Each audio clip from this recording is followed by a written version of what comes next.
एक ग्रामीण स्त्री नदी पार करके किसी साधु के घर दूध बेचने जाया करती थी।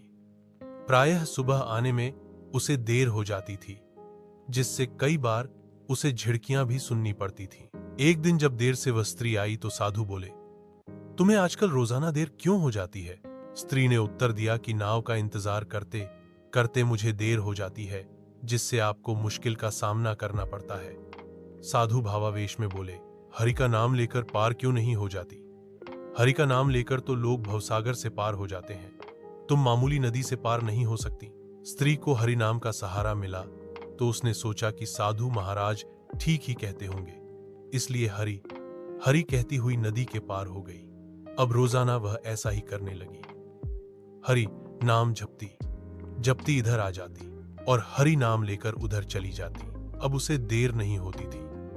रोजाना वह समय पर दूध ले आती थी। एक दिन साधु पूछ ही बैठे, क्या आजकल तुम्हें नाव की इंतजार नहीं करनी पड़ती? उस स्त्री ने पूरी बात बता दी कि हरि नाम लेकर वह नदी पार कर लेती है। साधु महाराज आवेश में कही हुई उस बात को भूल चुके थे। जब उस स्त्री ने याद दिलाया कि महाराज आपने ही तो यह तरीका बताया था, तो साधु को सहसा विश्वास नहीं हुआ। साधु बोले, आज मैं स्वयं तुम्हारे साथ चलता हूं। साधु उस स्त्री के साथ चल दिए। नदी के किनारे से वह ग्रामीण स्त्री उसी तेजी से पानी पर हरि हरि कहती हुई उतर गई। वह ऐसे चलने लगी जैसे सड़क पर जा रही हो। उसने घूमकर साधु की ओर देखा, जो कि अभी किनारे पर ही खड़े। साधु की हालत देखकर उस स्त्री को बड़ी हंसी आई। वह हंसकर बोली, महाराज आप मुख से हरि हरि बोल रहे हैं और पानी से घबरा भी रहे हैं।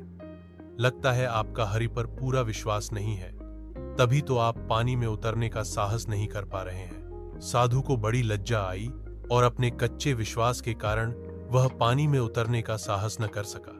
विश्वासी व्यक्ति ही भवसागर से पार हो सकता है। अविश्वासी को कहीं ठौर ठिकाना नहीं मिलता। ईश्वर के प्रति संपूर्ण समर्पण और निष्ठा ही बड़े बड़े चमत्कारों का मूल होती है।